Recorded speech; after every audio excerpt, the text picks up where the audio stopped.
बुलंदशहर की थाना सिकंदराबाद पुलिस ने मोटर चोरी करने वाले गिरोह के 3 सदस्यों को गिरफ्तार कर लिया है। पुलिस ने इनके पास से 21 किलो तांबे का तार, एक ट्यूबवेल का कवर, 35,000 कैश बरामद कर लिया है।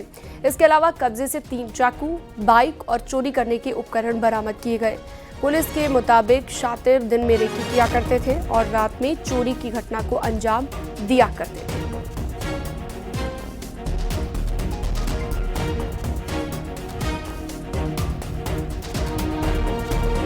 सिकंदराबाद की 4 और गुलावटी की ये घटनाएं इस पूछताछ के दौरान जो है खुली गई हैं।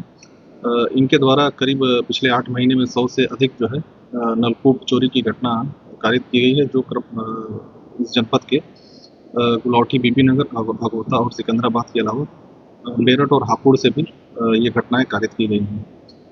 कबाड़ी के कब्जे से जो है करीब 30 किलो तार बरामद हुआ है और 3500 रुपये नगद बरामद हुए हैं। इन दोनों के पास से अवैध चाकू भी बरामद हुए हैं। तीनों को हिरासत में लेकर पूछताछ की गई और माननीय न्यायालय के समक्ष पेश किया जा रहा है। महाराजगंज में एडीओ पर रिश्वत लेने का आरोप लगा है। लक्ष्मीपुर विकास खंड पर तैनात एडीओ पर 20,000 की घूस लेते हुए एक वीडियो भी वायरल हुआ। घटना के बाद मुख्य विकास अधिकारी ने तत्काल प्रभाव से आरोपी एडीओ को मुख्यालय अटैच किया। साथ ही 2 सदस्यीय टीम को जांच के लिए गठित किया गया है। सही कितना है? 20,000, 10,000, 10,000, 20,000। ठीक, 10,000 है, 10 नोट, 10, 20,000 है। सही। कोई बात।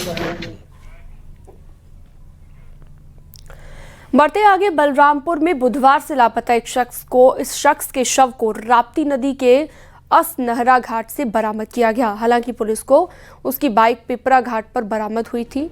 पुलिस अब मामले की जांच कई एंगल से कर रही है। मृतक का परिवार हत्या की आशंका जता रहा है।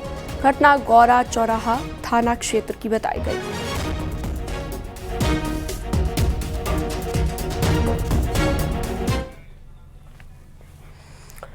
और अगली खबर नोएडा से है, जहां पर थाना सेक्टर 142 पुलिस टीम ने लगभग 90 लाख की चोरी की घटना का खुलासा किया है। पुलिस ने जिस शातिर को गिरफ्तार किया वो नौकर निकला। पुलिस के मुताबिक नौकर ने ही मालिक के घर पर चोरी की घटना को अंजाम दिया था। पुलिस ने लगभग 800 ग्राम सोना और करीब 6 लाख कैश बरामद कर लिया है।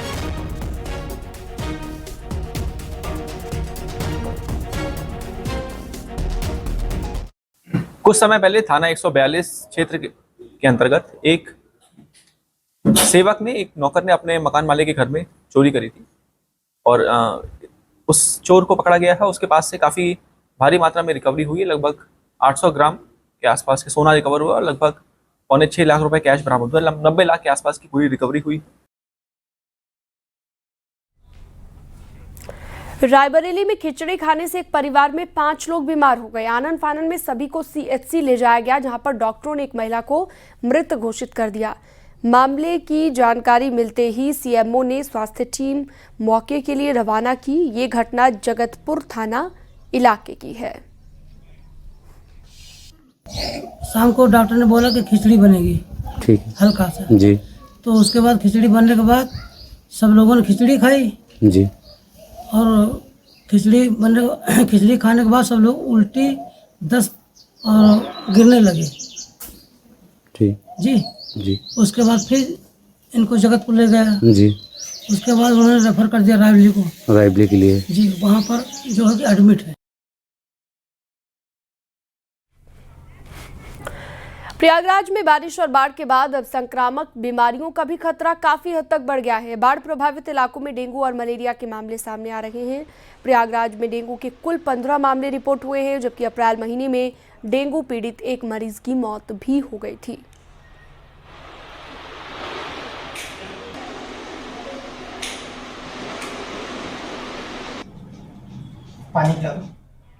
तो हमारी 1 महीने पहले से है। हमने एक वार्ड पूरा आरक्षित किया है। बाहर बरामदे में भी एक्स्ट्रा बेड लगा के रखे हैं।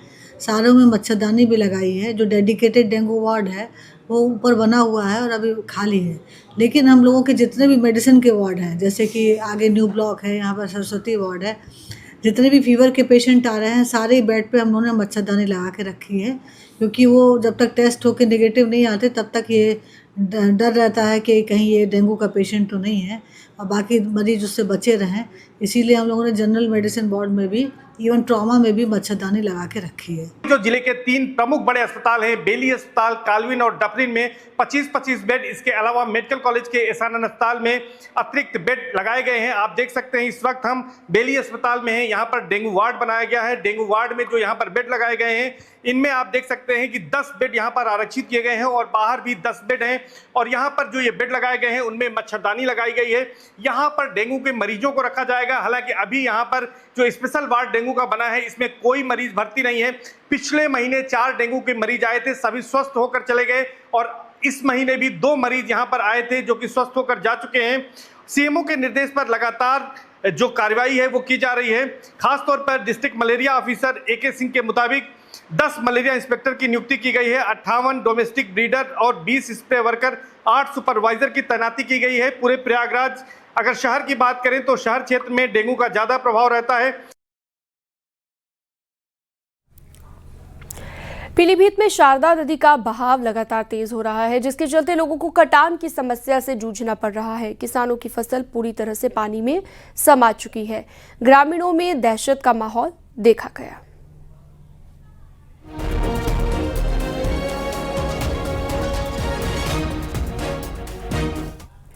एटा में नहर में नहाते वक्त एक बड़ा हादसा हुआ। नहर में नहाते वक्त 4 दोस्तों में से एक युवक की डूबने से मौत हो गई और 24 घंटे में युवक का शव बरामद कर लिया गया।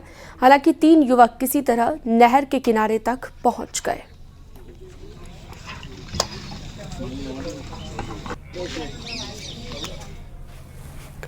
यूपी के इंटरनेशनल ट्रेड शो में वाराणसी के 50 उद्यमियों ने रजिस्ट्रेशन कराया है। योगी सरकार की पहल पर 25 से 29 सितंबर तक ग्रेटर नोएडा के India expo centre and mart में इंटरनेशनल ट्रेड शो का आयोजन होगा, जिससे उत्तर प्रदेश के व्यापार को वैश्विक पहचान मिलेगी। वाराणसी से लकड़ी के खिलौने, गुलाबी मीनाकारी और सिल्क उद्योग के कारोबारी जुड़े हैं।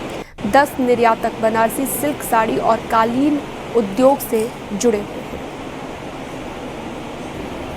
ये आयोजन उत्तर प्रदेश सरकार MSME विभाग द्वारा किया जा रहा है और प्रत्येक वर्ष की भांति 25 सितंबर से 29 सितंबर तक इसका आयोजन किया जाएगा। इसमें जो विशेष बात है, इसको 3 सेक्टर में बांटा गया है। एक MSME, दूसरा ODOP और तीसरा जो है वो निर्यातकों के लिए है। वाराणसी जनपद की अगर बात करें तो जो हमारा हॉल नंबर 9 है, जिसमें ODOP प्रोडक्ट प्रदर्शित किए जाएंगे, वो करीब 32 लोगों ने इसमें प्रतिभाग करने जा रहे हैं। इसमें बलिया में 2 फर्जी टीचरों की नियुक्ति का मामला सामने आया। एक टीचर राजकीय उच्चतर विद्यालय में तैनात किरण मौर्य है, तो दूसरी उच्चतर महाविद्यालय रजौरी में तैनात शिक्षिका सरिता मौर्य है। दोनों पर फर्जी मार्कशीट लगाने का आरोप लगा है। साथ ही पिता के नाम भी इनके अलग अलग हैं। इसके साथ ही दोनों से वेतन की वसूली होगी। DM का कहना है कि दोनों को बर्खास्त कर दिया गया है। ये रूटीन है, प्रकरण है, चलता रहता है, शिकायतें आती रहती हैं और इसी क्रम में पूर्व में प्राप्त शिकायतों के क्रम में ये कार्रवाई की गई है। स्वाभाविक है, जो भी व्यक्ति सरकारी सेवा में आता है, अगर उसके अंक पत्र हों, चाहे एकेडमिक से संबंधित और कोई सर्टिफिकेट्स हो, अगर वो फर्जी है तो न केवल सेवा से बर्खास्ती होती है बल्कि उसके खिलाफ दंडात्मक कार्रवाई भी होती है। ऐसा नहीं करना चाहिए था, बट किया उन्होंने और उसका दंड मिला। वाराणसी के भेलूपुर थाना क्षेत्र में पार्किंग विवाद में एक शिक्षक की हत्या का आरोप लगा है। मृतक शिक्षक प्रवीण वाराणसी के निजी स्कूल में पढ़ाते थे। बीती रात पार्किंग में कार खड़ी करने को लेकर विवाद हुआ। इसके बाद आदर्श सिंह और उसके साथियों पर ईंट और रॉड से मारकर हत्या करने का आरोप है। बताया जा रहा है कि पार्किंग विवाद के बाद आरोपी आदर्श ने अपने 2 अन्य साथियों के साथ शिक्षक को फ्लैट से बाहर बुलाया और ईंट और रॉड से मारना शुरू कर दिया, जिससे टीचर की मौत हो गई है। पुलिस ने आरोपियों को गिरफ्तार कर लिया है।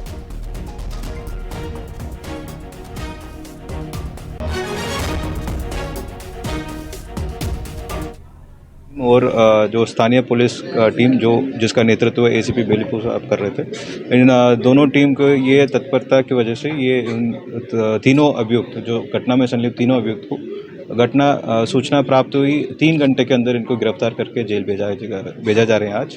और ये घटना में प्रयोग जो आला कत्ल है वो बरामद हुई है और साथ ही साथ जो ईंट जिसे इन्होंने सर पे मारा था वो भी बरामद हुई है। कौशाम्बी में बीती रात अज्ञात बदमाशों ने ग्राम प्रधान रोशन लाल को गोली मार दी और हाथ में गोली लगने से प्रधान घायल हो गया। प्रधान को इलाज के लिए जिला अस्पताल में भर्ती कराया गया। घायल प्रधान की हालत खतरे से बाहर बताई जा रही है। हालांकि पुलिस घटना को संदिग्ध मानकर चल रही है। घटना संदीपन थाना घाट क्षेत्र के नरवर पट्टी गांव की है। घायल ग्राम प्रधान थाने का हिस्ट्री शीटर है। उसके खिलाफ दर्जनों आपराधिक मुकदमे दर्ज हैं। हाल ही में वो हत्या के मामले में जमानत पर जेल से छूटकर बाहर आया है। देखिए, दिनांक 21 और 22 की मध्य रात्रि को रात में लगभग 1 बजे थाना संदीपन घाट को सूचना प्राप्त हुई कि ग्राम नरवर पट्टी में एक व्यक्ति को गोली लगी है। सूचना प्राप्त होते ही तत्काल पुलिस फोर्स मौके पर पहुंचा। जानकारी करने पर ज्ञात हुआ कि जो घायल व्यक्ति है उसका नाम रोशन है। उसको तत्काल चिकित्सीय सहायता के लिए CHC मूरतगंज लाया गया, जहां से उसको जिला अस्पताल रेफर किया गया। उसकी स्थिति अभी सामान्य है। कानपुर सेंट्रल स्टेशन पर अवैध वेंडरों के खिलाफ बड़ी कार्रवाई हुई है। रेलवे मजिस्ट्रेट ने टीम के साथ 24 अवैध वेंडरों को पकड़ा है। इसके अलावा बिना टिकट के स्टेशन पर घूम रहे लोगों को भी पकड़ा गया है। साथ ही किन्नर को भी गिरफ्तार किया गया। ये कार्रवाई RPF और GRP के साथ की गई है।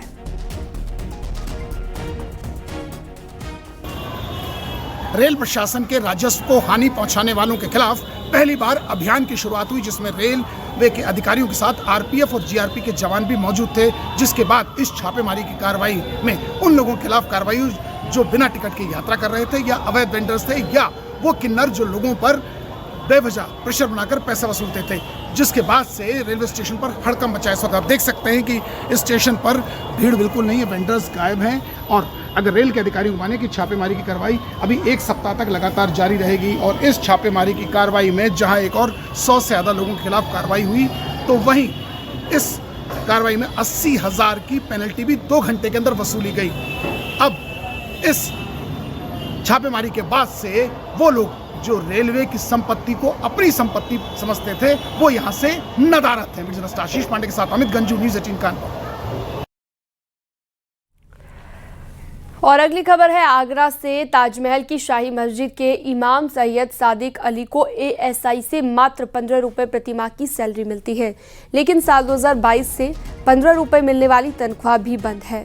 सैयद सादिक अली ने कई बार ASI अधिकारियों से बातचीत की थी, लेकिन सिर्फ वादे मिले, पैसे नहीं। इमाम ने बताया कि पीढ़ियों से उनके परिवार के लोग इस मस्जिद में नमाज अदा करवा रहे हैं। 2004 से कर रहा हूँ। उससे पहले मेरे वालिद थे सैयद सादिक अली, उन्होंने 1966 से नमाज पढ़ते थे। लगभग कितने साल से आप लोग पढ़ा रहे होंगे ताजमहल में नमाज? करीब 3 पीढ़ी हमारी उम्र। 3 पीढ़ी। कितने रुपए सैलरी आपको नमाज के बदले में? 3 रुपये मिलता है, गवर्नमेंट से मिलता है, सेंट्रल गवर्नमेंट देती है। 15 रुपये नहीं देता था। 15 हमारे वालिद ने लिया, वो अब मुझे मिलता पैसा। ताजमहल की मस्जिद के इमाम की तनख्वाह है मात्र 15 रुपये महीना। जी हाँ, जो आप सुन रहे हैं वो सच है। जब इमाम से हमने बात की तो उसने बताया कि पीढ़ियों से उसके परिवार के लोग ताजमहल की मस्जिद में इमामत करते आ रहे हैं। यानी सहारनपुर पुलिस ने आधार कार्ड में हेराफेरी करने वाले गिरोह का भंडाफोड़ किया है। थाना बेहट पुलिस ने 3 आरोपियों को गिरफ्तार कर लिया है। आरोपियों की पहचान आसिफ, सागर और राजेश उर्फ राजू के रूप में हुई है। पुलिस पूछताछ में सामने आया है कि आरोपी शामली के एक व्यक्ति के साथ मिलकर काम करते थे। वे किसी जानकार की ID और पासवर्ड का इस्तेमाल करते थे। रबड़ पर बनाए गए फर्जी थंब प्रिंट को स्कैनर से स्कैन कर आधार की आधिकारिक वेबसाइट में प्रवेश करते थे। इसके बाद किसी भी व्यक्ति के आधार कार्ड में नाम, पता, मोबाइल नंबर और फोटो बदल देते थे। इस काम के एवज में वो मोटी रकम वसूला करते थे। पुलिस ने आरोपियों से फर्जी फिंगरप्रिंट वाला रबड़ स्टैंप, 2 लैपटॉप बरामद कर लिए हैं। जनरेट करे हुए रबर स्टैंप पर जो फिंगरप्रिंट है उसके बेस पे लॉगिन करते थे और यहाँ पर एक फर्जी जन सेवा केंद्र चलाते थे, जिससे कि आधार कार्ड में जो भी डिटेल्स होती थी जैसे कि नाम, पता, मोबाइल नंबर, वो लोग इसको चेंज करते थे लोगों के। इसके बेस पे जब पुलिस ने काम किया तो ये पूरी कार्रवाई हुई है। बरामदगी एवं गिरफ्तारी के आधार पर थाना बेहट पर सुसंगत धाराओं में मुकदमा पंजीकृत किया जा चुका है और इन तीनों को माननीय न्यायालय के समक्ष पेश किया जा चुका है और इसमें विधिक कार्रवाई प्रचलित है। नोएडा पुलिस ने अपने एक्स प्लेटफॉर्म पर एक वीडियो ट्वीट किया है। एक्सप्रेस वे पर चलती बाइक पर रोमांस कर रही लड़का लड़की के वीडियो को ट्वीट कर नोएडा पुलिस ने बड़ी कार्रवाई की है। पुलिस ने 53,500 रुपए का चालान काटा है। साथ ही लोगों को ट्रैफिक नियमों के पालन का भी पाठ पढ़ाया गया। दरअसल ये वीडियो कुछ दिन पहले का बताया गया है। 53,500 रुपए का चालान काटा गया है।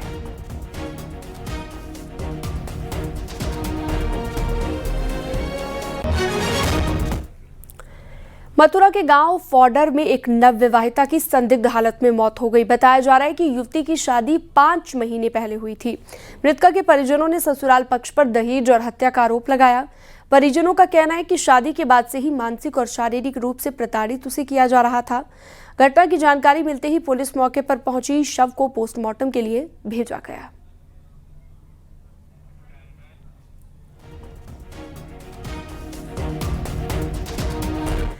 ललितपुर में एक हैंडपंप चर्चा का विषय बना हुआ है। वीडियो में आप ये भी देख सकते हैं कि हैंडपंप से बगैर मोटर के अपने आप ही पानी निकल रहा है।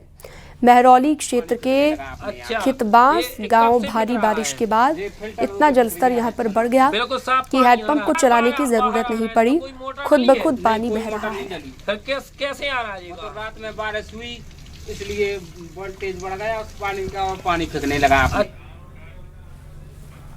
महाराजगंज में नेपाल से निकलने वाला महाव नाला का तटबंध टूट गया है। नेपाल में भारी बारिश के चलते 10 मीटर तक महवा वाला तटबंध टूटा है, जिसके चलते भारी नुकसान की आशंका जताई जा रही है।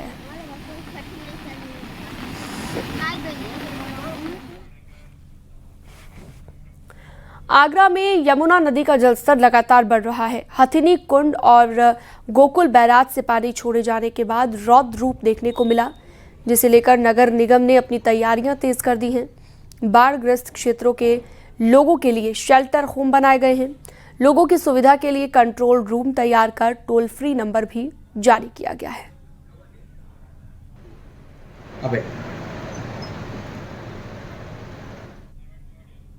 अगर आवश्यकता पड़ती है तो उनको जो बाढ़ प्रभावित क्षेत्र के व्यक्ति हैं उनको रहने के लिए मतलब तैयार कर दिया है। इसके अलावा जो हमारे जो अगर पानी कहीं भरता है तो उसके लिए हमारे मतलब जितने भी मड पंप हैं सभी जो है वो क्रियाशील रहेंगे और पानी की निकासी तत्काल सुनिश्चित कराई जाएगी। इसके अलावा जो हमने एक कंट्रोल रूम बनाया है जो 24 घंटे कार्यरत है। जो भी बाढ़ संबंधी सूचना हो या कोई चीज़ है तो उस पर जो है आसान उसकी सूचना दी जा सकती है इन नंबर पर, जिसका टोल फ्री नंबर 1533 है। सीतापुर में सरकारी स्कूल के पास अजगर निकलने से हड़कंप मच गया। अजगर करीब 7 फीट लंबा बताया जा रहा है। ग्रामीणों ने वन विभाग की टीम को सूचना दी और अजगर को बोरे में बंद कर जंगल में छोड़ दिया गया। अजगर निकलने से इलाके में दहशत का माहौल है। पूरा मामला गोंदला मऊ का बताया गया है।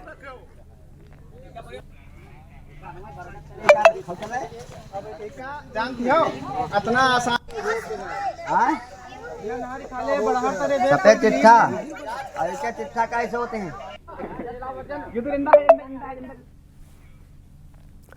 कॉर्बेट टाइगर रिजर्व और उसके आसपास का वन क्षेत्र दुर्लभ वन्य जीवों के लिए जाना जाता है। यहाँ पर कई बार दुर्लभ वन्य जीवों के दीदार होते हैं।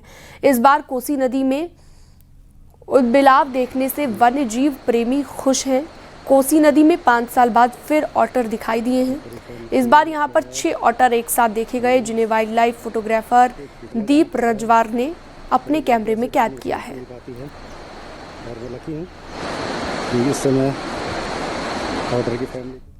देखिए, ये कोसी नदी का वीडियो है जो मैंने शूट करा है और पहली बार मुझे 6 ऑर्डर दिखाई दिए हैं जो काफ़ी दुर्लभ नज़ारा है।